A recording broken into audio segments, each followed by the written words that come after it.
मोअज़्ज़ज़ अरकान, जनाब speaker,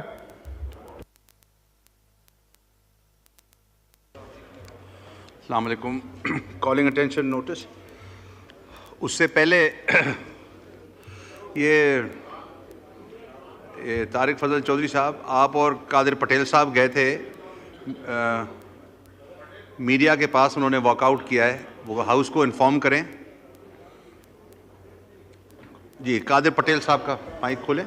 sir, ये इसको आपकी हिदायत पर लब्बैक कहते हुए हमारे असम्बली का जो इंतहाई अहम हिस्सा और जुज़ है सहाफ़ी बरदरी, उन्होंने वॉकआउट किया था, तो आपके हुक्म के मुताबिक मैं वहाँ चला गया था।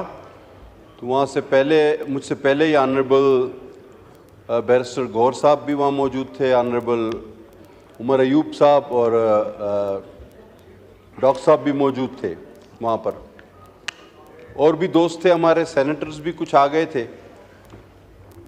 तो सर, वो शिकायत तो काफ़ी संजीदा किस्म की थी, गो के हमारे दोस्तों ने उनको बारहा यकीन दिलाया, जिसमें बैरिस्टर साहब और जो leader of opposition Umar Ayub साहब भी हैं, उन्होंने उनसे अनकंडीशनल अपॉलजी भी की। लेकिन सहाफ़ी बरदरी का ये कहना है कि जो चीफ़ मिनिस्टर KPK ने ज़ुबान इस्तेमाल की है बिलखुसूस ख़वातीन के हवाले से और मीडिया वर्कर्स के हवाले से, तो उनका ये मौक़िफ़ है जो कि मेरे पास तहरीरी तौर पर भी मौजूद है कि इससे उनकी न सिर्फ दिल आज़ारी हुई है बल्कि उनकी जानों को भी ख़तरा है। और जिस तरह किसी एक सहाफ़ी को सिंगल आउट करके कहा गया जी ये एक सहाफ़ी और दूसरे सारे लिफाफा हैं, तो उस पर भी उनको बड़ी दिल आज़ारी है। और फिर जब ये कहा गया कि हम छोड़ेंगे नहीं, तो कारकुनान, आप समझ सकते हैं कि जब स्टेज से आप बात करें इस किस्म की, तो कारकुन तो फिर दो हाथ आगे बढ़ जाते हैं, जो कि ये एक रिवायत सी चली आ रही है। तो उन पर हमले हुए हैं, उनकी DSNGs पर। अब सर, मसला ये है कि कोई टीवी किसी चीज़ को लाइव करता है, कोई नहीं करता है। ये आज भी था, ये कल भी है, और मैं समझता हूँ, मुझे नहीं पता, आगे भी होता रहेगा, ये हमेशा होता रहा है। तो इसमें इन मीडिया वर्कर्स का, जिनकी वुसअत, जिनकी ताकत और जिनकी नौकरी इतनी है कि वो कवर करने पहुँचते हैं आपको, तो अब वो लाइव आ रहा है या नहीं आ रहा, ये इन बेचारों के बस से बाहर होती है ये बात। तो वो ये कह रहे हैं कि हमारी तो ज़िंदगी भी ख़तरे में, हमारी तो नौकरी भी ख़तरे में, और आपके लोग जो है इस तरह, जिस तरह गालम गलोच हुई है, हाथापाई हुई है। तो सर, बात असल में यही है कि ये एक रिवायत जो शुरू हुई अदम बर्दाश्त की, गालम गलोच की, मैं समझता हूँ ये भी एक उसी का हिस्सा है।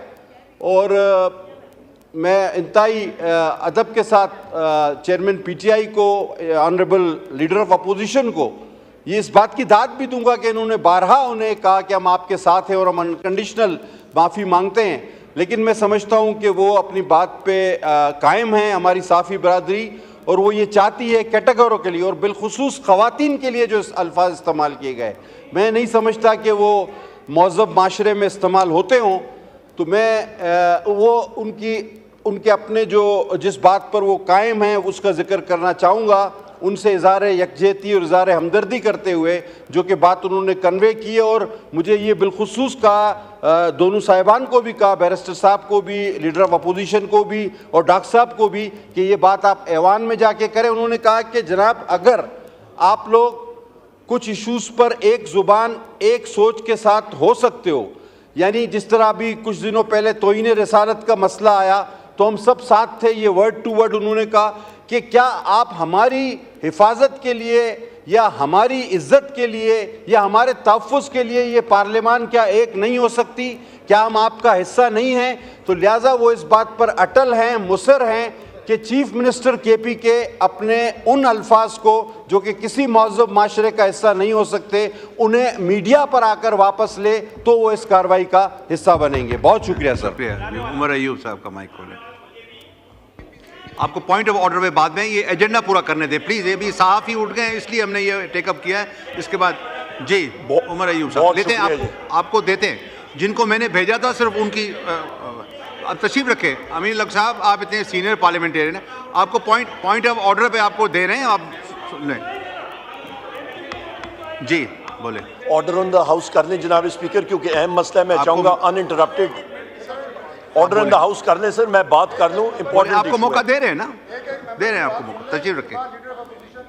मैं बात कर लूं जनाब, क्योंकि चलिए, मैंने बोलने दें, उसके कमिटमेंट बाद है, मैंने कहीं पे पहुंचना है। पार्टी की बात सुन लें, जो सारे मेंबर गए थे, हर पार्टी से एक मेंबर गया था, उनको 2-2 मिनट दे दें और उसके बाद दे देते, इसके बाद दे देते जी इसके जनाब बाद दे स्पीकर, दें। एक मैंने जी। आपसे रिक्वेस्ट की थी, बहुत शुक्रिया। बिस्मिल्लाहिर्रहमानिर्रहीम। जनाब स्पीकर, ये मसला बड़ा संजीदा है। सबसे पहली बात ये है, हमारे जो मर्द और ख़वातीन यहाँ पे रिपोर्ट करते हैं, पार्लियामेंट्री रिपोर्टर्स हो गए, हमारे बाकी चैनल्स के साथी हो गए, ये पेशेवराना और प्रोफेशनल लोग हैं। ये अपने घर का चूल्हा जलाते हैं, दिन रात डेंजर से ख़तरात को ये फेस करते हैं। इनका ये नहीं होता कि जी ये हुकूमत के साथ हैं या आज ये गवर्नमेंट, आज ये ऑपोजिशन के साथ हैं। ये अपना एक इंडिपेंडेंट और फैक्ट से जो चीज़ है उसको ये देखते हैं और वही चीज़ रिपोर्ट करते हैं और इनकी इस चीज़ को हम लोग सराहते हैं। लिहाजा इनकी पेशेवराना ड्यूटीज़ में या इनको कोई ख़तरात पेश होती हैं या पहले पेश आती रही हैं या कभी भी हों, उसको हम लोग शदीद अल्फाज में हम लोग कहेंगे कि उसको कंडेम किया जाए और नहीं होना चाहिए। पहली बात, यहाँ पे जनाब स्पीकर, ये प्रोफेशनल रिपोर्टर्स हमारे जो साथी हैं मर्द और ख़वातीन, ये तो अपनी रिपोर्ट फाइल कर देते हैं। अभी मैं जो बात करने जा रहा हूँ, ये मैं आपसे गारंटी और वसूख से मैं कह सकता हूँ कि आपका फीड यहाँ से नेशनल असेंबली से जा रहा होगा, पर आपके मीडिया मालिकान उनकी पॉलिसीज आगे नहीं चलाएंगे। यहां पे आप जितना मर्जी है कह दें जनाब स्पीकर, वजह क्योंकि उनके ऊपर अभी जो मैं लफ्ज कहूंगा मैं आपको कह सकता हूं, यह हज़फ हो जाएगा वहां पे, क्योंकि उनके ऊपर इंटेलिजेंस एजेंसीज का दबाव है। और वो कौन कौन सी इंटेलिजेंस एजेंसीज है? ISI है, MI है, IB है, फील्ड इंटेलिजेंस यूनिट।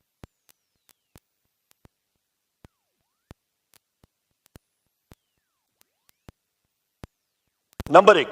नंबर दो बात यहां पे आ जाती है जनाब स्पीकर, इन्होंने तो अपनी स्टोरी फाइल कर दी, इन्होंने फैक्ट सामने पेश कर दिए, अभी वो इदारे की पॉलिसी है, वो सेपरेट एक चैप्टर है। तो लिहाजा हमारे इन साथियों के साथ या इनकी दिलजारी हुई है या इनको कोई खतरात लाक हुए हैं कल, मैं बैसियत लीडर ऑफ द ऑपोजिशन और मेरे कॉलीग भी यहां पे बैठे हैं, चेयरमैन पाकिस्तान तहरीक इंसाफ बैरिस्टर गौर साहब, हम इनसे माजरत खा हैं। हम लोग अनकंडीशनल अपॉलॉजी करते हैं और चीफ मिनिस्टर खैबर पख्तूनख्वा अली अमीन खान गंडापुर साहब के हवाले से भी, उनके तरफ से भी हम लोग अनकंडीशनल अपॉलॉजी करते हैं और वो खुद भी आके इंशाअल्लाह ताला उनसे मिलेंगे। ये भी हम लोग आपसे बात यहाँ पे कर दें, हम लोग डेमोक्रेटिक लोग हैं और इनका राइट और अपने साथियों का, प्रेस के साथियों का राइट और इनकी इंडिपेंडेंस और इनकी सेफ्टी प्रोटेक्ट करना हम सारों पे लाजिम है जनाब स्पीकर, क्योंकि चंद हमारे वो इदारे रह गए हैं जो यहाँ पे ये रिपोर्टिंग करते हैं, ये अपनी ड्यूटी ठीक करते हैं।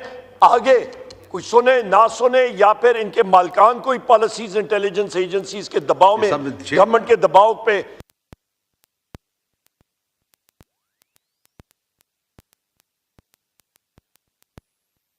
एक को एक कौन बोलेगा? अमीन उल हक साहब आप बोलेंगे? सैयद अमीन उल हक साहब का माइक खोलें। जिस कुर्सी पे आप बैठे हैं जनाब वाला, उस कुर्सी के नज़र से इस ऐवान में रहने वाले तमाम सियासी पार्टी को इक्वलिटी के साथ देखना चाहिए। मेरी बात शुरू होने से पहले आपकी तरफ से हुक्म आ जाना है कि आप 1 मिनट से ज़्यादा बात नहीं करेंगे। मेरा ख्याल है कोई जमहूरी तरीक़ेकार नहीं है। हम ये देखते हैं कि मेरे बाएं तरफ हो या दाएं तरफ हो, आप बोलने बहुत ज़्यादा टाइम देते हैं। तो मुझे इस बात की उम्मीद रखूँगा कि मुस्तक़बिल करीब में ये तर्ज अमल आपकी तरफ से नहीं होगा। शुक्र है जनाब वाला।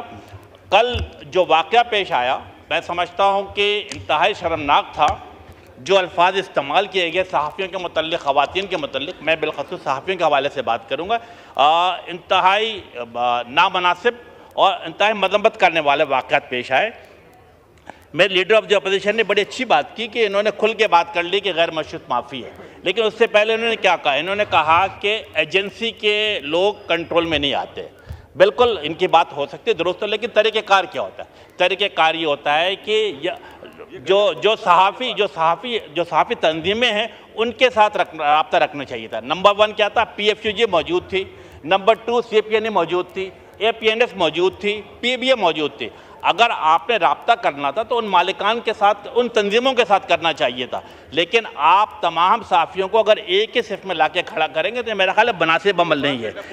इसी तरीके से जो इनको यहाँ माफ़ी मांगने के बजाय, मैं समझता हूँ कल जब ये स्टेज पर बैठे हुए थे, ये तमाम टॉप लीडरशिप मौजूद थे, इन्हें वहाँ पर रिएक्ट करना चाहिए था, उनको उन तमाम चीज़ों को मना करना चाहिए था, और साथ साथ अपने चीफ मिनिस्टर के साथ मेक श्योर करें कि इस तरह का मुस्तकबिल करीब में वाक़यात ना हो।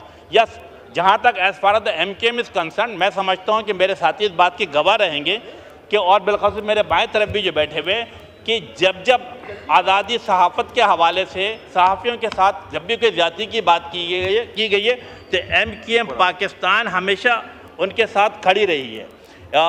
PRA मेरा ख्याल इम्पॉर्टेंट तरीन तंजीम है सहाफ़ी बिरादरी की, इनको ऑन बोर्ड लेना चाहिए, इनके साथ गुफ्तगू करना चाहिए था। मैं सिर्फ एक छोटी सी बात आपको बताऊं, इसी ऐवान के अंदर जब मेरे दाएं तरफ जो साथी बैठे हुए हैं, इनकी दौर हुकूमत थी, इसी ऐवान के अंदर आप सब ने देखा था कि मीर शकील उर रहमान को गिरफ्तार किया गया था।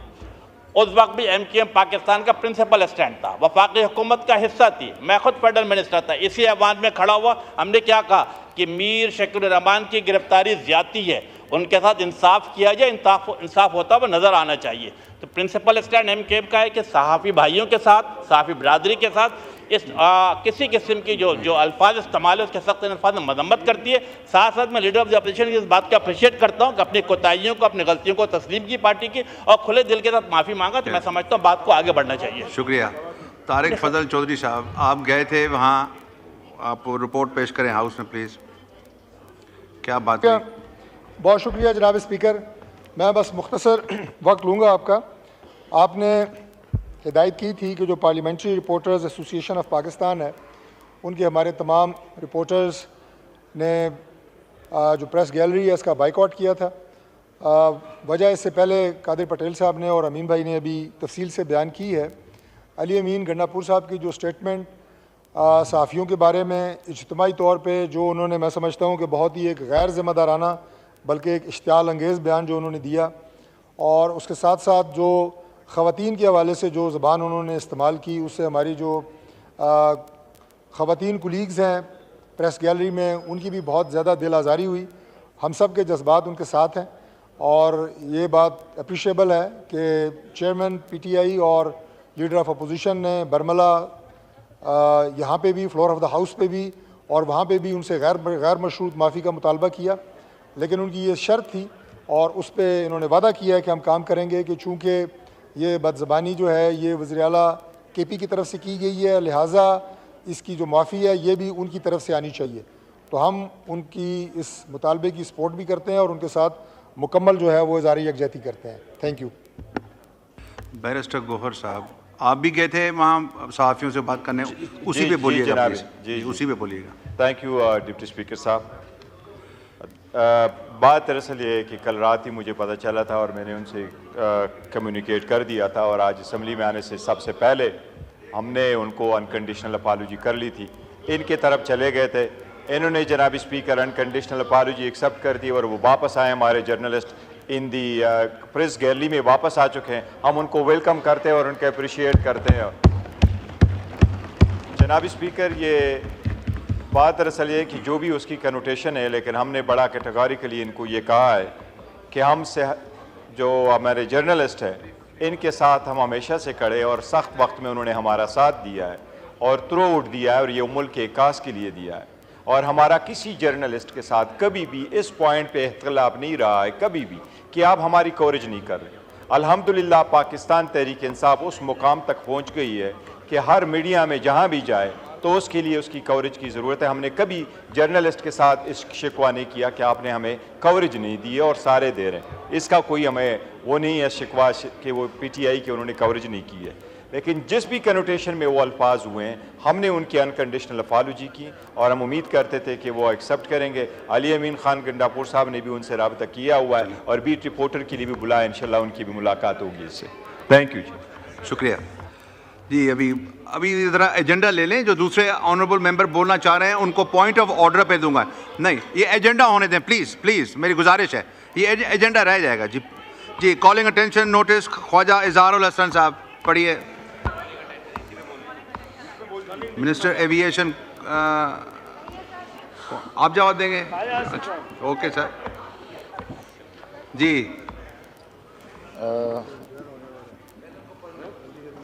पहले इनको पढ़ने दें जी, पहले पढ़ लें। ख्वाजा इजहारुल हसन पढ़ लें तो फिर आप ही पढ़ लें। जी, दो ख्वाजा हैं बिल्कुल। ख्वाजा साहब आप पढ़ लें कोई नहीं, आप ही पढ़ लें। नहीं, ख्वाजा इजहार साहब आप पढ़ें प्लीज। देखिए टाइम वेस्ट ना करें, टाइम वेस्ट ना करें ना प्लीज, पढ़ें। अच्छा तशरीफ रखें। अच्छा स्पीकर साहब, ये कॉलिंग अटेंशन अप्रैल में जमा हुई थी। फिर सवाल ये बाद में कीजिएगा मिनिस्टर के रिस्पॉन्ड के बाद। सर इस कॉलिंग अटेंशन का पस मंजर भी है, वो आप बाद में देंगे ना जनाब, आप इतना रूल्स के बारे में जानते हैं ऐसे। इसमें 3 नाम थे, नाम मेरा अकेले का आया है। इसमें वसीम साहब थे, मोइन आमिर पीरजादा थे, राना अंसार थे। आपके ऑफिस से वो ओरिजिनल कॉल अटेंशन मिस हो गई, फिर उन्होंने आके मुझसे कॉपी मांगी, तो कॉपी में किसी के साइन नहीं थे, तो सिर्फ मेरा नाम आया। चलें अब आप पढ़ें, अब जो है उसमें तो कुछ नहीं हो सकता ना जी। तो सर मुझे मैं ये गुजारिश तो करूंगा ना कि इनको मौका दें। आपको ये इल्म है, आप देखें, आप रूल्स के बारे में इतना बताते हैं, कम से कम खुद अमल तो करें उस पर। जिसका नाम नहीं होगा वो नहीं बोल सकता, प्लीज। सर ये अब टाइम ज़ाया हो रहा है ये। सर आपके सर ये आप पढ़ें, ये बाद में आप ऑफिस में आ जाइएगा, बाद में इसको देख लेंगे। अभी आप पढ़ें इजहार साहब प्लीज। नाराज हो गए दाढ़ी हो डिप्टी स्पीकर, नाराज हो गए। As a calling attention notice to invite attention of the Minister of Aviation to the matter of urgent public importance regarding closure of Hyderabad airport for commercial airlines since so many years, causing grave concern among the public. जी minister aviation Khawaja Asif साहब। Sir ये order in the house please, ये order in the house. ये इतने senior मेंबरान और शुक्रिया, इतने loud इस कोने से गूंजे आ रही हैं, प्लीज प्लीज सुने जी मिनिस्टर साहब। बहुत बहुत शुक्रिया सर। ये बड़ी देर से बंद है ये एयरपोर्ट, और फंक्शनल है वैसे, वहाँ पे स्टाफ वगैरह मौजूद है, लेकिन वहाँ से फ़्लाइट ऑपरेशन करना जो है वो it's a huge loss. Traffic ही कोई नहीं है वहाँ पे, 10, 15, 20 मुसाफिरों के साथ जहाज़ वहाँ से चलाया नहीं जा सकता। 800 अरब रुपया जो है कर्जा है इस वक्त PIA में। तो मेरा ख्याल है कि कोई नामुनासिब लगेगा कि नुकसान वाले किसी भी रूट पे, हैदराबाद में किसी की भी रूट के ऊपर जो है ना वो फ़्लाइट ऑपरेशन किया जा सके, और ख़ुसूसन जब PIA जो है is on the verge of privatisation. मेरा ख्याल है 1-1.5-2 महीने की बात है, प्राइवेटाइज भी हो जाएगी, और उसके बाद रूट्स वगैरह डिटर्मिन करने जो हैं वो नई मैनेजमेंट का काम होगा। ये इस तरह जो है हम अकोमोडेट नहीं कर सकेंगे। जब तक वो वाइबल था फ़्लाइट चलती रही है। काइंडली ये बता दें कब तक ये प्रोसेस हो रहा है प्राइवेटाइजेशन का? सर PIA की प्राइवेटाइजेशन जो है प्रॉब्ली एंड ऑफ अक्टूबर तक प्रोसेस कंप्लीट हो जाएगा। थैंक यू जी। आप एक सवाल पूछिए इजहार साहब प्लीज। सर पहली चीज़ तो मेरा सवाल एविएशन से है, मिनिस्ट्री ऑफ एविएशन से, और PIA से नहीं है। और मैंने इसमें ये कहा है कि ये हैदराबाद जो है सिंध का दूसरा बड़ा शहर और डिस्ट्रिक्ट के एतबार से इस हैदराबाद के एयरपोर्ट के गैर फाल होने की वजह से बदीन, दादू, जामशोरो, मटियारी, सुजावल, टंडोवाला यार्ड, टंडो मोहम्मद खान और ठट्टा, यहाँ के 1.5 करोड़ से ज़्यादा लोग मुतासर हैं। और अगर इस हैदराबाद एयरपोर्ट की ट्रैफिक मैं आपको बताऊं तो पेशावर और नवाबशाह दोनों एयरपोर्ट को कंबाइन कर लें तो यहाँ की ट्रैफिक उससे ज़्यादा है। अगर PIA लॉस में है तो कमर्शियल बाकी एयरलाइंस को इजाज़त दे दी जाए। बाकी अच्छा, वज़ीर आज़म नवाज शरीफ साहब ने 2017 में हमारी दावत पर, हमारे MNAs की दावत पर हैदराबाद में आके वादा किया फिर एक और गुजारिश ये है कि 2022 में सेनेट की एक रिपोर्ट आई स्टैंडिंग कमेटी की, और इस रिपोर्ट में स्टेट क्वेश्चन नंबर 162 में ये प्रॉमिस किया गया कि 2022 में खुल जाएगा। सेनेट की रिपोर्ट है ये। आगे आगे बहुत सारे सवाल आ गए, एक सवाल पूछना होता है। नहीं सर, मैं तो पूरा पस मंजर बता रहा हूँ। अब सिंपल बात ये, ना उम्र की फ्लाइट वहां से, ना हज की फ्लाइट वहां से, ना रोजगार, ना ग्रोथ। इतना बड़ा एयरपोर्ट तैयार है और अब ये हाल है कि उसकी जो बाड़ लगी हुई है, सिक्योरिटी वायर्स, बारबेड वायर, वो लोग चोरी कर करके ले आ रहे हैं। कल को हो सकता है कोई जहाज ले जाए, कोई हैंगर ले जाए, कोई पायलट ही ले जाए। तो मेरी गुजारिश है कि हैदराबाद एयरपोर्ट बहुत इंपॉर्टेंट है और हैदराबाद डिवीजन के लोगों की ये मुतालबा है। और यहाँ जितने एमएनएस बैठे हैं, सवाल पूछे ना, मुतालबे सवाल पूछे ज़ाहिर साहब। सर आप समेत लोग बहुत मुतासिर हैं। सवाल ये है कि आप हैदराबाद से कराची आते हैं, फिर कराची से फ्लाई करके इस्लामाबाद आते हैं। ओके, तो मिनिस्टर एविएशन प्लीज सर, इस पे शुक्रिया। अब 6 सवाल तो नहीं होंगे ना, आपने 8 तो पूछ लिए। अब इजाज़ साहब तशरीफ रखें, अब आप इतना किताब को लहराते हैं, थोड़ा उस पर अमल भी करें ना। सर मैं 4 सवालों के जवाब दे दूंगा। जी जी जी जी, शुक्रिया जनाब डिप्टी स्पीकर साहब। डिप्टी स्पीकर साहब, मैं फिर कहूँगा कि ये कोई अगर समझते हैं कि वहाँ पे वाइबल है और वहाँ पे पैसेंजर्स की तादाद इतनी है कि वहाँ पे फ़्लाइट्स चलाई जा सकती हैं, तो फिर तो कुछ बनता है, जवाज़ बनता है कि फ़्लाइटें स्टार्ट की जाएं। लेकिन वहाँ पे सिरे से वहाँ पे जो है ना कोई ट्रैफिक नहीं है। 10, 15, 20, 25 बंदे अगर जहाज़ में बैठें तो वो तो रनवे के ऊपर ही उनका ख़र्चा पूरा हो जाता है जहाज़ का। तो ये एयरलाइन जो है, आप बताएं 800 अरब रुपया देना है, और ये हम लोगों ने और पाकिस्तानी अवाम ने ये कर्जा अदा करना है। उस सूरत में हम किस तरह और कर्जा चढ़ा सकते हैं? हमें अगर कमर्शियली सूट करता हो पीआईए को तो कभी बंद ना करे, क्योंकि उन्हें पैसे कमाने हैं। अगर वो पैसे देखें, मैं एक्सप्लेन करता हूँ। देखें, वहाँ पे चलती फ़्लाइटें पीआईए की थी, इसलिए मैं पीआईए को रेफ़र करूँगा ना। वहाँ पे कोई ब्रिटिश एयरवेज़ की फ़्लाइट तो नहीं चलती थी, ना एमिरेट्स की चलती थी। तो मैं बार बार अगर पीआईए का नाम ले रहा हूँ, मजबूरन ले रहा हूँ, ये वहाँ पे चला दें कतर एयरवेज़ वगैरह की फ़्लाइट, तो मैं फिर उनका नाम ले। लेकिन एक मैं आपको बताऊँ, इन्होंने जो ऑफ़र की है ना कि ये वहाँ पे प्राइवेट एयरलाइन को इजाज़त देते हैं, हम प्राइवेट एयरलाइन को इजाज़त देते हैं, ये चला लें।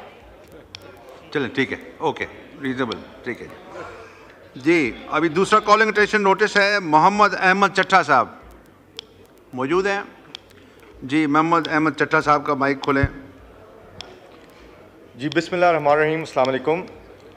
I would like to invite attention of the Minister for Interior to a matter of urgent public importance regarding unavailability of passport offices in District Wazirabad, causing grave concern amongst the public.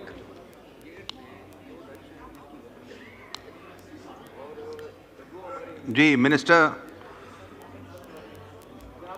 For interior कौन जवाब देगा? Minister Salik साहब आप देंगे जी। सालिक साहब का mic खोलें। Honourable minister. बिस्मिल्लाहिर्रहमानिर्रहीम जी। इससे पहले जी ये वज़ीराबाद क्योंकि एक तहसील थी और अब डिस्ट्रिक्ट बन गई है, तो इसमें मिनिस्ट्री ऑफ इंटीरियर या डीजी इमिग्रेशन पासपोर्ट को कोई इतराज़ नहीं है जी।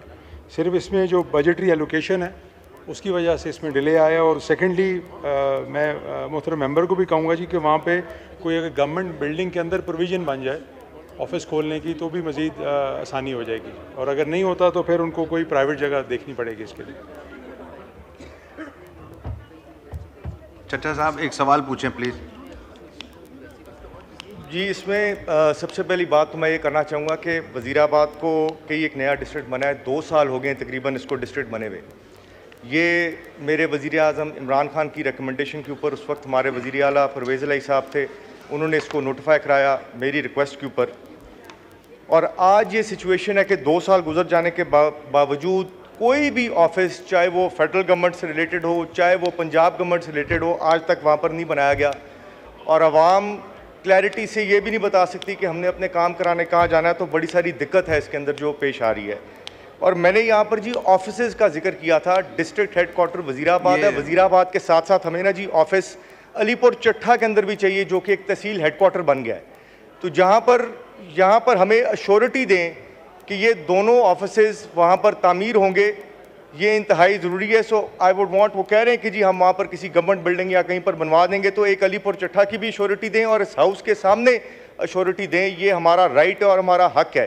पंजाब गवर्नमेंट में भी टिकटॉक्स तो बहुत बन रही हैं, लेकिन जो एडमिनिस्ट्रेटिव ऑफिसेज हैं जो यहाँ पर बनने चाहिए डिस्ट्रिक्ट वजीराबाद में, अलीपुर चट्ठा पे, उन पे ध्यान। ओके, शुक्रिया शुक्रिया। आ गया, सवाल आ गया आपका जी मिनिस्टर साहब का। डिस्ट्रिक्ट हेडक्वार्टर ऑफिस और जो दूसरी बात कह रहे हैं जी मोहतरम मेंबर, उसका तो ऑब्वियसली हमारे से कंसर्न नहीं है, लेकिन जहाँ तक पासपोर्ट ऑफिस का ताल्लुक है उस पर इंशाल्लाह ताला यकीन दिलाते हैं कि बहुत जल्द इनको होता हुआ नज़र भी आएगा। और बीच में डिले की वजह ये थी कि इंटर्म गवर्नमेंट आई हुई थी, तो उन्होंने यही कहा कि जी जब इलेक्शनों के बाद जो है इसके ऊपर काम किया जाए, तो इंशाल्लाह ताला इसके ऊपर बहुत जल्द बजटरी एलोकेशन हो जाए तो काम फौरी शुरू हो जाएगा। शुक्रिया, थैंक यू जी। Item number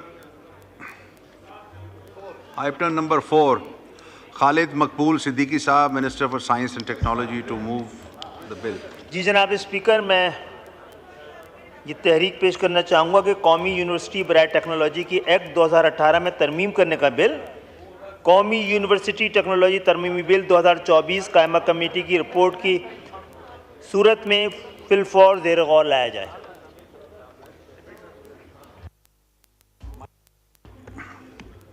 Now I put the motion to the House. The question is that the bill further to amend the National University of Technology Act 2018, the National University of Technology Amendment Bill 2024 is reported by the Standing Committee be taken into consideration at once. All those in favor of it may say aye. All those against may say no. I think the ayes have it and consequently the motion is adopted. Clause by clause reading. The bill is now taken up by clause by clause. The question is that the clause 2 do stand part of the bill. All those in favor of it may say aye. All those against may say no. I think the ayes have it and consequently the clause 2 stand part of the bill. Clause 3.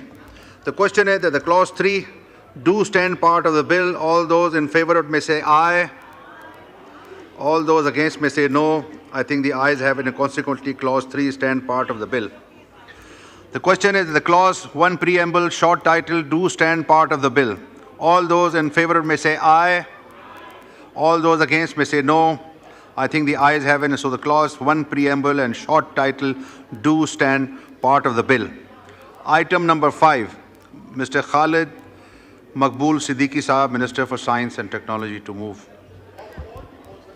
जी जनाब speaker साहब, मैं ये तहरीक पेश करना चाहता हूँ कि कौमी यूनिवर्सिटी बराए टेक्नोलॉजी एक्ट 2018 में तरमीम करने का बिल, कौमी यूनिवर्सिटी बराए टेक्नोलॉजी तरमीमी बिल 2024 मंजूर किया जाए।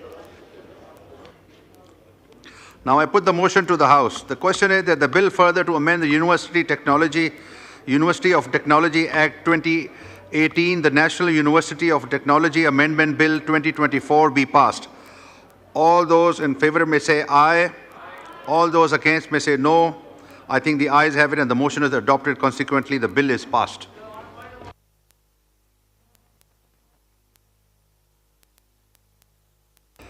ये नवाब यूसुफ टालपुर साहब बोलना चाहिए। नवीद साहब आप बोलेंगे।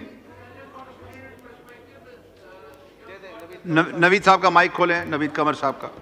So there's a very burning issue of diversion of water of the lower riparians by the upper riparians in this country, and also of the modification of the way IRSA regulates the water.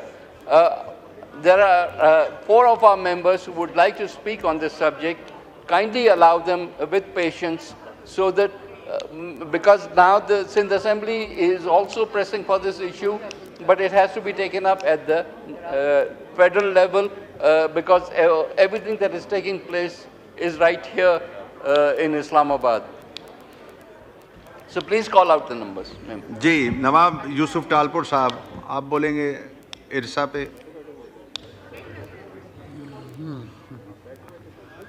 बैठ के बोल लें आप नवाब साहब, बैठ के बोल लें। बैठ के बोल लें, बैठ के बोल लें। Thank you, Mr. Speaker, sir. Sir, regarding IRSA, it's an autonomous body and it is a rather independent body because it involves those things which concern the provinces, and that is water. And water, as Sindh being the lower riparian, and I also being a part and parcel of lower riparian, would like to bring to your notice that we have shortage of water. We're already having a shortage of water, and at the same time, we have been told and we have been heard saying that 4.8 million acre feet we are going to bring new land on this. If 4.8 million acre feet is brought to this, then where does IRSA stand? Who is this person or Prime Minister or anyone to bring it into that without the consent of Sindh? Whereas Sindh has said, we being the lower riparian, we are already getting water which is not as per our requirement. Otherwise, it is internationally known that the lower riparians have the first right. So you have to first give the chair to Sindh and you come up to the upper riparian. Whereas here it is happening something which is opposite. I would request you, I will request the members of the House that in the interest of the province of Sindh and in the interest of Pakistan, and in the interest of Pakistan, these controversies should not be brought in. They should be kept away. And as soon as this IRSA, as it is functioning, should be allowed to function because it is autonomous to the extent of being independent. And any modification in that will not be allowed by the province of Sindh, will not be allowed by the province of Sindh. I being a lower riparian and coming from the province of Sindh, I know I'm already suffering the shortage of water.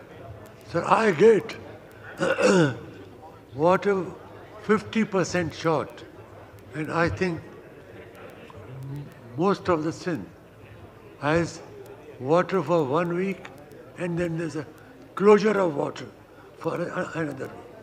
Already when we are suffering, we are sacrificing. No other land should come without the consent of Sindh. Therefore, I request to the House and request Your Honour, the Speaker, to give a ruling and pass a ruling that without the consent of province of Sindh, which is a lower riparian, no water should be given to anywhere. ठीक है नवाब साहब, इस पर इसे बात करते हैं। ये आपके मेंबरान ये इरसा पे because it's a burning issue, तो ये सब एक दफ़ा बोलें। शबीर बिजरानी साहब इसको रिस्पॉन्ड करेंगे, बाद में मिनिस्टर इंफॉर्मेशन, मगर ये हो जाएं ये दो और मेंबरान। जी शबीर बिजरानी। शुक्रिया जनाब स्पीकर साहब।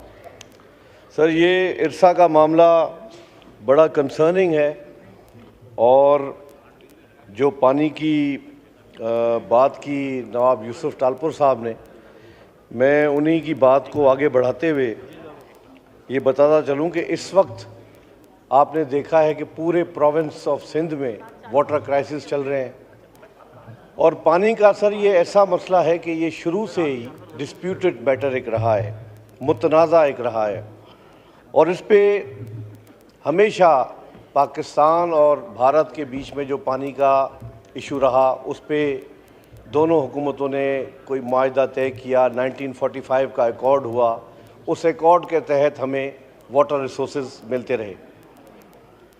पाकिस्तान में 1991 में जाम सादिक अली के दौर में एक एकॉर्ड हुआ जो 1991 वाटर एकॉर्ड इरसा का। उस एकॉर्ड के तहत तमाम जो डिफ़िकल्टीज़ थी, तमाम जो इश्यूज़ थे चारों सूबों के, वो तय किए गए थे एक कंसेंसस से। उसमें हमारे चारों सूबों के वज़राए आला, उनके चीफ सेक्रेटरीज़, उनकी मीटिंग्स हुई लाहौर में, सिंध में, केपी में, बलूचिस्तान में, और सब पॉलिटिशियंस का उनमें इनपुट था। कौमी असम्बली में, सेनेट ऑफ पाकिस्तान में और हमारी चारों सूबाई असम्बलीज़ में हमारे बड़ों ने इस पे एक मेहनत की। उस 1991 के एकॉर्ड पे हमने कंसेंसस पैदा करके उस एकॉर्ड पे सिग्नेचर्स किए और सिंध प्रोविंस खुसूसन मजबूरी के तहत उस 1991 के एकॉर्ड को एक्सेप्ट किया। उसको एक्सेप्टेंस के बाद आज फिर ये पानी के इश्यूज़ हमारे चल रहे हैं। आए दिन खबरें आती हैं कि सीजे लिंक कैनाल को खोला जा रहा है, कभी पानी के ज़खायर जो हैं हमारे दूसरी तरफ उनको डाइवर्ट किया जा रहा है। पानी sir Indus river, Indus basin से इस वक्त 64,000 कैनाल्स निकलती हैं और उन कैनाल्स को प्रॉपर डिस्ट्रीब्यूट करके उन जगहों पे गेजेस के थ्रू पहुंचाया जाना चाहिए। उसमें कंप्लीट वायलेशन चल रही है। पाकिस्तान हुकूमत, वफाक और सूबों के दरमियान जो ये मायदा तय हुआ उसमें सूबों का किरदार है, सूबों का उसमें अहम रोल है। वफाक इसमें अपना सिर्फ एक मॉनिटरी उनका रोल है जो मॉनिटरिंग करेंगे। Distribution of waters is entirely subject of the provinces, how they use the water for their agriculture purposes. अब सुनने में ये आ रहा है सर कि वफाकी हुकूमत ने अभी एक फ़ैसला किया है कि जी इरसा का चेयरमैन ग्रेड 21 का ऑफिसर लगेगा और he will be the permanent chairman of that IRSA. ये खुली जो है वायोलेशन है 91 के एकॉर्ड की। उसमें बाय रोटेशन ये तय हुआ था कि चारों सूबों के नुमाइंदे बाय रोटेशन इस इरसा के चेयरमैन की सीट पे बैठेंगे। क्यों ये काम किया जा रहा है, क्यों सूबों को इस तरह डिप्राइव किया जा रहा है? हमारे वज़ीर आला सिंध मुराद अली शाह साहब बार बार इस इशू को उठाते रहे हैं। CCI में ये 1991 एकॉर्ड अप्रूव हुआ है। काउंसिल ऑफ कॉमन इंटरेस्ट के बगैर आप इस चीज़ को हाथ भी नहीं लगा सकते। तो इस चीज़ में मेरे ख्याल से वफाक को एक गौर से सोचना चाहिए। सर ये बहुत इंपॉर्टेंट है, काइंडली मुझे थोड़ा बोलने दें। It is very important issue for all the agriculture people living in this country. अभी आपके दो मेंबरान और इसी पे बोलेंगे तो जी सर जी बिल्कुल मैं इसको करता हूँ वाइंड अप। तो सर मेरी रिक्वेस्ट ये है कि वफाक इस चीज़ को बड़ी बारीक बीनी से देखे और चारों सूबाई जो हमारे वज़ीर आला हैं उनको यहाँ पे बुलाया जाए, हमारे चारों चीफ सेक्रेटरीज को बुलाया जाए, इनके साथ एक मीटिंग करें, उनका इनपुट लें। 1991 के एकॉर्ड को सामने रख के उनका इनपुट लें कि आया ये चीज़ें वो कर सकते हैं जो ये आज ये अहकामात जारी कर रहे हैं कि 21 ग्रेड का बंदा हम इरसा का चेयरमैन लगाएंगे और हम उसको परमानेंट बेसिस पे उसी बंदे को कंटिन्यू करेंगे। This is not part of 1991 accord and we have strong observation on this. तो हमें इस चीज़ का बहुत कंसर्न है, तो इस पे ज़रा हमें जवाब भी दिया जाए और हमें इस चीज़ की वजाहत की जाए कि वफाक ये फैसले किस अंदाज से कर रहा है और क्यों कर रहा है। शुक्रिया। थैंक यू जनाब सादिक मेमन साहब। ये इरसा पे अभी एक और मेंबर बोलेंगे जी, बोलें आप। इसके बाद मीर गुलाम अली टालपुर साहब जी। हेलो जी, माइक खुला हुआ है आप। जी जी, थैंक यू डिप्टी स्पीकर साहब। सर ये जैसे कि मेरे ऑनरेबल कॉलीग्स ने भी ये इरसा और पानी के हवाले से बातचीत यहाँ पे कर रहे हैं, सिंध के हवाले से जैसे या पानी के हवाले से जैसे हमेशा से ये शिकायत रही हैं, और इसी हवाले से इरसा की जो कंपोजिशन बनी थी जिसमें हर सूबे का नुमाइंदा होता था, फेडरल गवर्नमेंट का भी रोटेशन पे चेयरमैनशिप होती थी, तो ये एक्ट जैसे बेजारानी साहब ने बड़ी तफसील से इसमें आपको बताया कि ये 91 एकॉर्ड के भी ख़िलाफ़ है। और दूसरा, इसमें प्रोविंसेस की जो ग्रीवेंसेस थी, इरसा का रोल बेसिकली सिर्फ ये है कि पानी को ये रेगुलेशन और डिस्ट्रीब्यूशन और जो सरफेस वाटर है इसकी डिटर्मिनेशन करे, इसको रेगुलेट करे। लेकिन अब इसमें यह समझ में आ रहा है कि चेयरमैन अगर नॉमिनेट फेडरल गवर्नमेंट का हो जाएगा तो वफाकी हुकूमत की हिदायत पे वो अमल करेगा। उसकी जो टर्म भी है वो भी बढ़ा दी गई है, जो मेंबर्स हैं उससे ज़्यादा टर्म उसकी हो जाएगी। उसके बाद वो अपनी मर्ज़ी से कोऑप्ट मेंबर्स भी कर सकेगा, और जो डायरेक्शंस होंगी उसकी वो बाइंडिंग भी नहीं होगी वापडा या दूसरे उसमें डिस्ट्रीब्यूशन इदारों पे, जो कि बहुत सारे इसमें खदशात हैं जो कि सिंध के लोगों के लिए, खासकर being the lower riparian, I believe कि ये एक CCI का मैटर है। इसमें सब प्रोविंसेस की रजामंदी से ये चीज़ें होनी चाहिए, and without an elected government being in place this decision can not be made by an interim government. So ये एक बहुत बड़ा सवालिया निशान है, और मैं समझता हूँ कि ये और ज़्यादा प्रोविंसेस में जो हैं इश्यूज़ वो क्रिएट करेगा। और जहाँ तक अवेलेबिलिटी की बात है, सबसे बड़ा इशू हमारे लिए वैसे ही शॉर्टेजेस का है। खरीफ में सिंध के पास 50% से ज़्यादा यहाँ पे शॉर्टेजेस रिपोर्ट होती हैं, लेकिन इरसा ने नया जो चोलिस्तान कमांड एरिया डेवलपमेंट के हवाले से एक NOC जारी कर दिया है कि there is excess water available. अब अगर आप हिस्ट्री देखें तो जब इंडस वाटर ट्रीटी हुई थी तो उसमें जो हमारे सुतलज और रावी के जो दिए गए थे राइट्स इंडिया को, तो 27 MAF पानी हमारा वहाँ पे चला गया था, और उसको कंपनसेट करने के लिए इंडस बेसिन से, झेलम, इंडस और चनाब से लिंक कैनाल्स के थ्रू ये पानी पहुँचाया जा रहा है। और तो ऑलरेडी वहाँ पे शॉर्टेज की वजह से इंडस सिस्टम में से पानी जा रहा है। और जो उन्होंने बात की जिसमें वो तफसील से बताते हैं कि एक्स्ट्रा पानी अवेलेबिलिटी है, तो वो एक रिपोर्ट की बात करते हैं जो उन्होंने डेटा इकट्ठा किया है 1968 से 2017 तक, जिसमें 12 MAF का जिक्र आता है।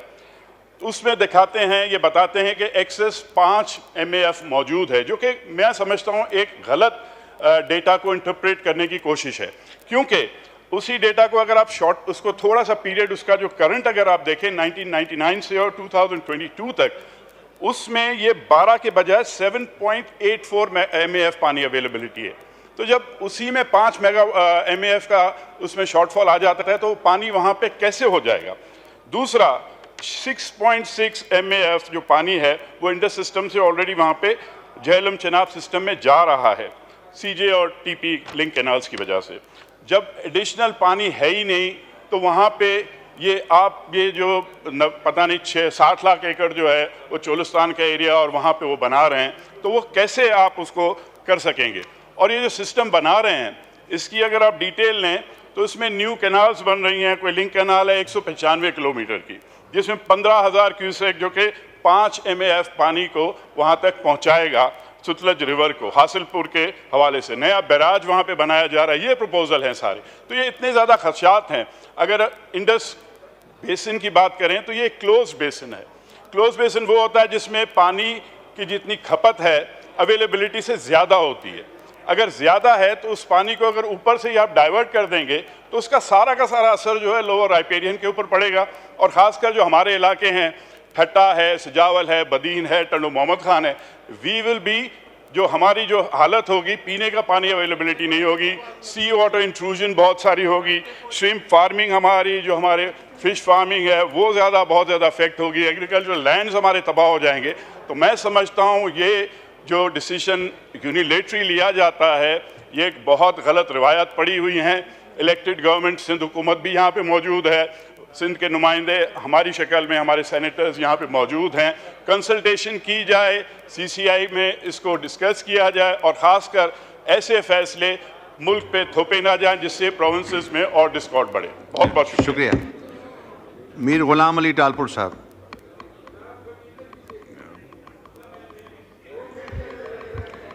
शुक्रिया मिस्टर स्पीकर। ये मिनिस्टर साहब रिस्पॉन्ड कर लें, ये आखिरी स्पीकर हैं, ये इरसा का ये बर्निंग इशू है, तो ये हो जाए, उसके बाद आपको मौका देते हैं। मैडम जी।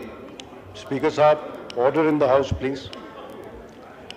स्पीकर साहब, ये इरसा एक्ट पे डिस्कशन हो रही है, तो सबसे पहले तो मैं यही कहूँगा कि ये इंटरिम गवर्नमेंट के वक्त भी ये ऑर्डिनेंस लाया गया था और सदर साहब के पास गया था, लेकिन सिंध की तरफ से इसकी मुखालफत की गई, तो ये ऑर्डिनेंस जो है इसको मंजूर नहीं किया गया और ये अब लैप्स हो गया है। ये दूसरी कोशिश है कि इसको फिर से जिंदा किया जाए। उसके साथ साथ एक जहरीला प्रोपेगेंडा भी किया जा रहा है कि ऐवान सदर की आशीर्वाद इसको हासिल है। मैं असेंबली के फ्लोर पे कहता हूं कि पाकिस्तान पीपल्स पार्टी न सिर्फ इसकी मजम्मत करती है, इस इरसा एक्ट की, और हमारे चेयरमैन ने in no uncertain words has said over my dead body, and I think I should convey these feelings. तो इस पे जनाब ये दूसरी कोशिश हो रही है कि ये किया जाए।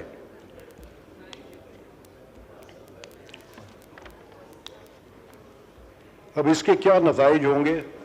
1991 में वाटर अकॉर्ड बनाया गया, जिसकी तफसीलात मेरे साथी कोलीग्स ने बयान की हैं।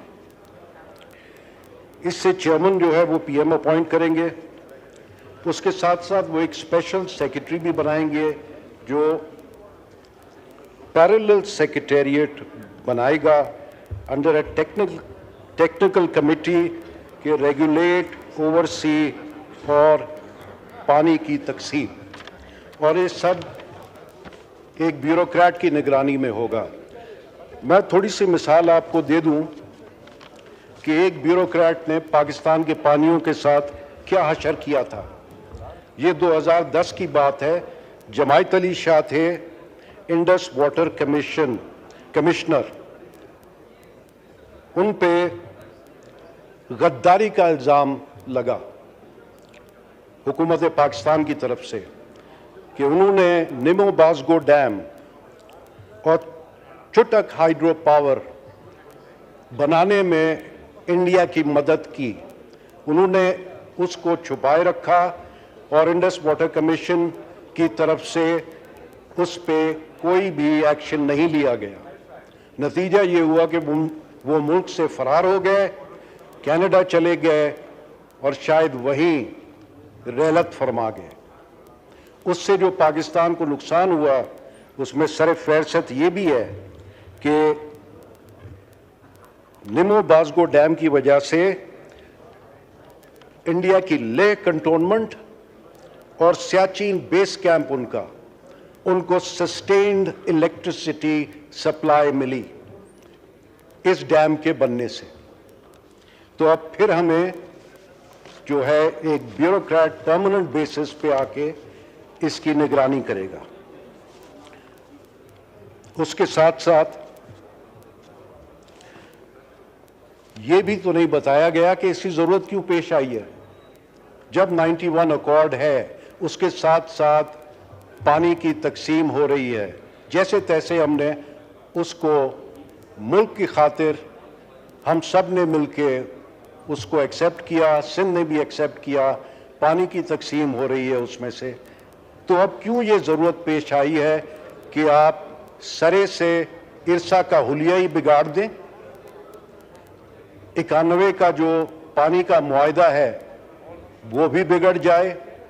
क्या ये सब कुछ मुल्क के दोस्तों का काम है या कोई मुल्क दुश्मन है जो कर रहे हैं? ठीक है। पानी सिंध और पंजाब की ज़रूरत है, जैसे मादनियात होती है बलूचिस्तान में और केपी में, और हम किसी हालत में अपने पानी पे किसी का भी डाका कबूल नहीं करेंगे। शुक्रिया। शुक्रिया। Minister for information, please respond to this. बहुत शुक्रिया सर। एक तो इस साइड ऑफ द हाउस से वजीराबाद के पासपोर्ट ऑफिस की बात आई sir, I fully endorse sir, और ये बनना चाहिए। और इसमें जो हो सका वो हम करेंगे। मैं सर तालपुर साहिबान, बजरानी साहब, मेमन साहब ने जो बात की, मैं सर 91 अकॉर्ड का यहाँ पे जिक्र हुआ, आई एम वेरी ग्रेटफुल। उसमें हमारी पार्टी ने उस वक्त मियाँ मोहम्मद नवाज शरीफ साहब ने बड़ा किरदार अदा किया था 91 अकॉर्ड में कंसेंसस के हवाले से। तो मैं समझता हूँ कि उनकी हमेशा ये कोशिश रही है कि मामलात को मामला फहमी के साथ और एक्विटी और जस्टिस के मुताबिक किया जाए। तो ये इरसा के हवाले से जो मेंबरान के सर यहाँ पे तहफ़्फ़ुज़ात हैं, ऑब्वियसली ये रोज़ वहाँ पे हारियों की, किसानों की आवाज़ सुनते हैं जो इस ऐवान में आके इस आवाज़ को उठाते हैं। तो हम ये समझते हैं सर कि एग्रीकल्चर के फ़रोग के लिए, और कल को एक हमारी फ्रूट बास्केट है जिससे हमारी एक्सपोर्ट्स भी लिंक्ड हैं, हमारी इकॉनमी की जीडीपी ग्रोथ लिंक्ड है सर। ये कंटेंशियस इशू है, अगर इजाज़त दें तो ये सर कंसर्न कमेटी के अंदर तमाम लोगों को मदऊ किया जाए और ये कंसर्न कमेटी को सर ये रेफ़र कर दिया जाए और एक बाय स्पेशल इन्विटेशन इरसा के मेंबरान को, सूबाई रेप्स को उसमें बुलाया जाए सर, और एक तफसीली ब्रीफिंग दी जाए ताकि इस मसले का एक प्रॉपर हल वहाँ पे तजवीज़ किया जा सके सर।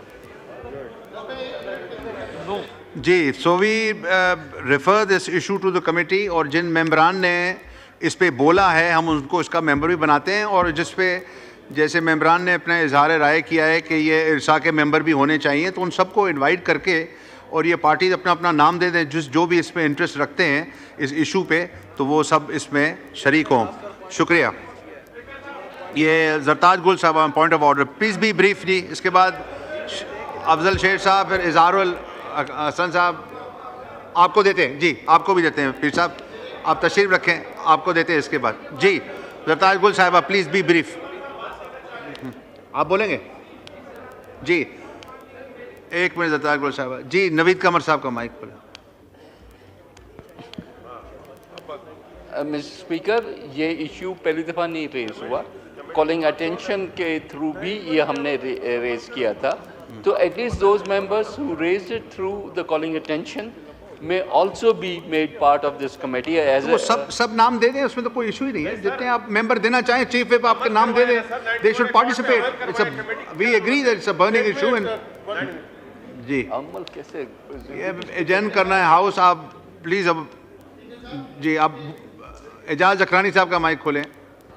सर, मैं आपको मौका दे रहा हूँ कि जितने कंसर्न मेंबरों ने यहाँ इरसा पे बात की, वाटर कार्ड पे बात की, सिर्फ आप कमेटी क्या, हम कमेटी का क्या करना है? हम चाहते हैं जो 1991 का जो कार्ड है उस पर अमल हो, यही हम चाहते हैं। अब तो कमेटी वो करेगी ना। अब जो कमेटी करेगी वो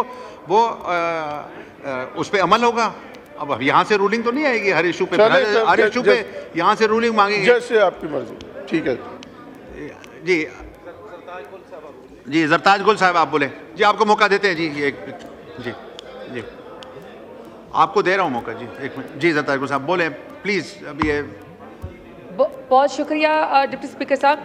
डिप्टी स्पीकर साहब, प्लीज़ ये ना कहें कि पॉइंट ऑफ ऑर्डर पे भी मैं 2 मिनट बात करूँ। मैंने बड़े दिनों के बाद आपसे फ्लोर लिया है सर। मैं सिर्फ पहले अपने उससे शुरू करना चाहती हूँ सर। मेरे इलाके में हैं बस्ती कोसा मामूरी के हेड कांस्टेबल नज़र अब्बास साहब सर, जो कच्चे के इलाके में गोलियों से शहीद हुए थे। ये पुलिस कांस्टेबल थे, और सर इनका रहीम यार खान में 12 जो पुलिस शहादा थे जिन्होंने सीने के ऊपर गोलियां खाई थी, ये सर उनका मेरे इलाके से भी, मेरे इलाके ने भी सराइकी वसेब ने ये जनाजा उठाया है सर। मैं उनके घर वालों से मिल के आई हूँ सर। उनका जो सबसे बड़ा बच्चा है सर, वो 10वीं जमात में पढ़ता है सर। अब उनकी पूरी फैमिली, उनकी बेगम साहिबा, उनके बच्चे इस वक्त सर लावारिस बैठे हुए हैं।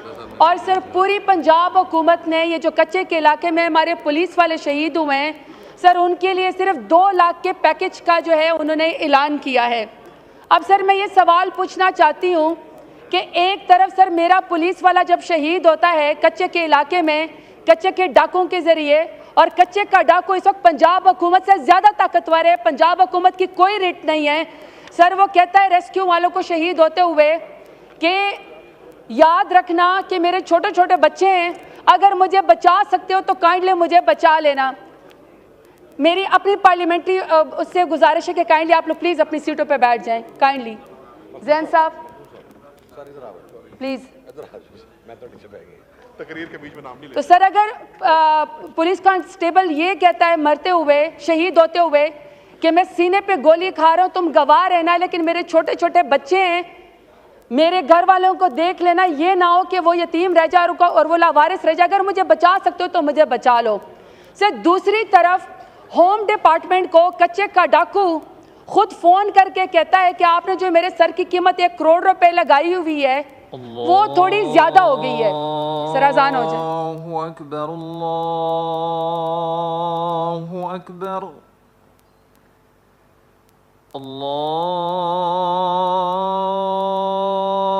अल्लाहु अकबर,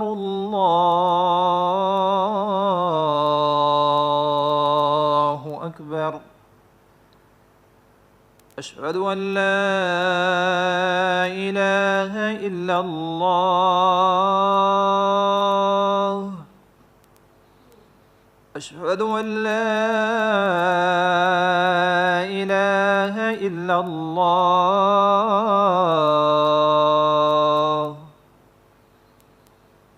अशहदु अन्न मुहम्मदर रसूलुल्लाह,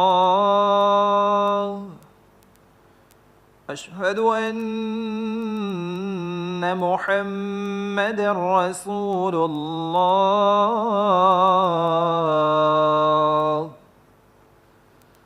हय्य अला सलाह,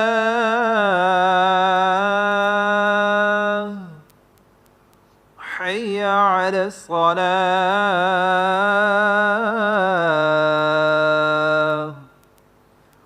हय्य अलल फलाह,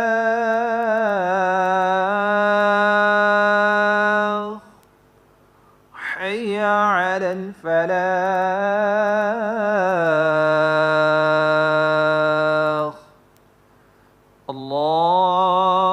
अल्लाहु अकबर,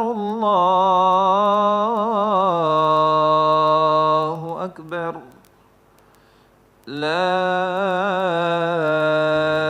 इलाहा इल्लल्लाह।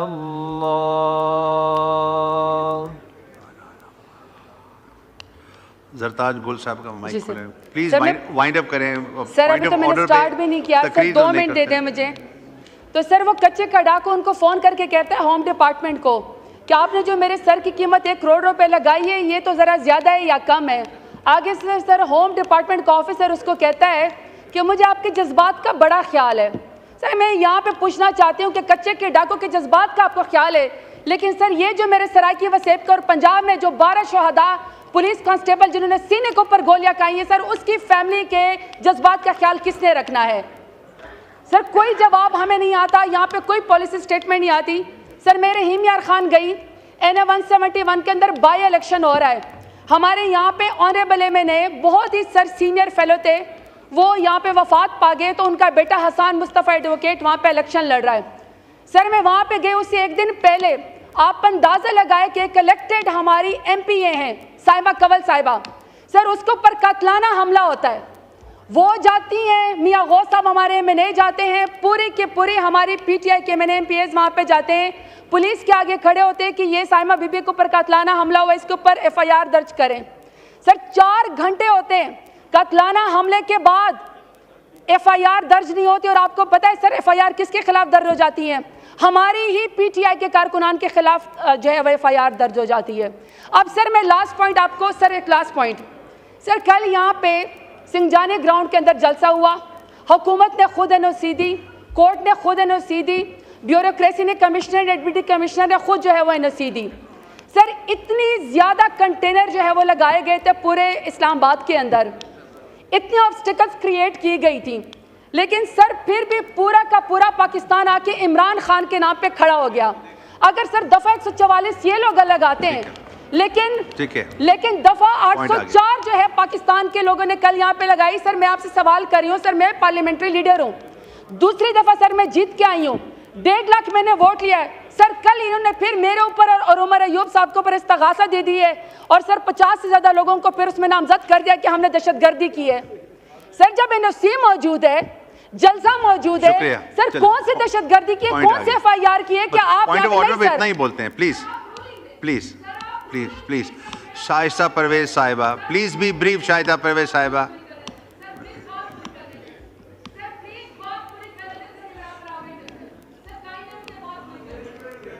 जी, एक मिनट, जरताज गुल साहब का माइक खोलें, वाइंड अप करें प्लीज। वाइंड अप भी कर रही हूं। तकरीर तो नहीं हो सकती ना, सर, पॉइंट मैं ऑफ वाइंड ऑर्डर अप कर रही हूं। सर, मेरा आपसे सवाल है कि मैं पार्लियामानी लीडर हूं, मैं 1.5 लाख वोट लेकर आई हूं, मैं दूसरी दफा यहाँ इलेक्शन जीत के आई हूँ। एनओसी के बावजूद सर मैंने कौन सी दहशतगर्दी की कि हर रोज यहाँ पे FIR करा देते हैं। ठीक है, 47 FIR है सर, आप रूलिंग दे कि आपकी इजाजत के बगैर यहाँ पे आपके हाउस के नुमाइंदों के ऊपर कोई जो है वो अब्डक्शन नहीं होनी चाहिए, कोई अरेस्ट नहीं होना चाहिए, कोई FIR नहीं होनी चाहिए। सर, हम इलेक्शन जीत के आते हैं, ये कौन सा मजाक है? शुक्रिया, हर कोई शुक्रिया, पॉइंट आ गया आपका, अब पॉइंट आ गया जी। शाइस्ता परवेज साहिबा का माइक खोलें। शुक्रिया स्पीकर साहब। मैं ये माइक खोलें। नहीं, आपका अगली सीट है ऑनरेबल मेंबर साहिबा, आपकी अगली सीट है, अगली वाली रो में आ जाएं।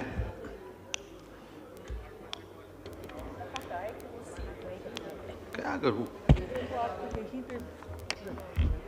शुक्रिया डिप्टी स्पीकर साहब।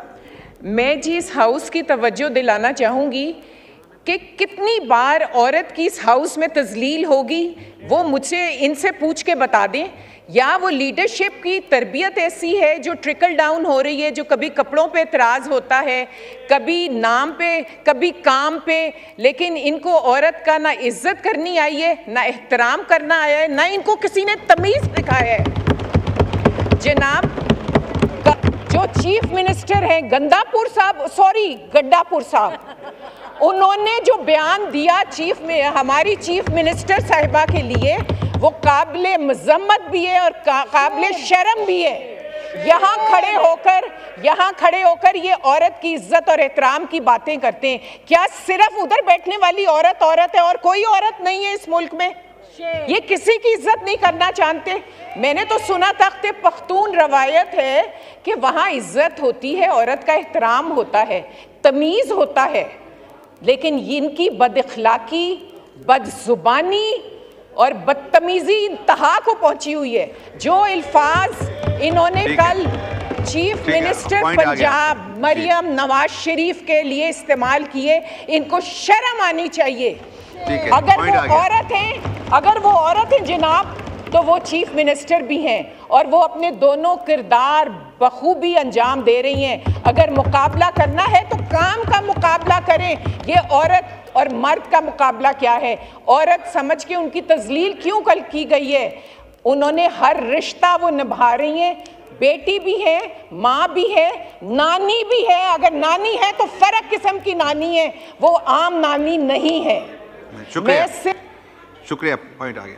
शुक्रिया, माइक खोलें, वाइंड अप करें। अगर इन्होंने पंजाब का और खैबर पख्तूनख्वा का इस तरह डिवीजन करनी है, वो हमें किसी सूरत मंजूर नहीं है। इनको माफ़ी मांगनी होगी, नहीं तो उसी जबान में इनको जवाब मिलेगा जो जबान इन्होंने इस्तेमाल की है। और एक बात और जनाब स्पीकर, बात ये कल की कर रहे हैं, कल अगर इन्होंने टाइम 7 बजे का आ गया पॉइंट ना आप कह जी जी, माइक खोलें। ये हर तरह यू टर्न लेने के आदी हैं, उस पर भी वादा करके इन्होंने यू टर्न लिया है। आइंदा इनको मेरे लिए, मेरा ख्याल है पूरे हाउस को चाहिए कि इनको इजाजत ही ना मिले कि ये आइंदा जलसा कर सकें। और अगर बंदे नहीं इकट्ठे हो रहे तो पहले बता देते, हम पहले टाइम ज्यादा कर देते। Thank you. The House is adjourned to meet again on Tuesday, the 10th September 2024 at 11 a.m.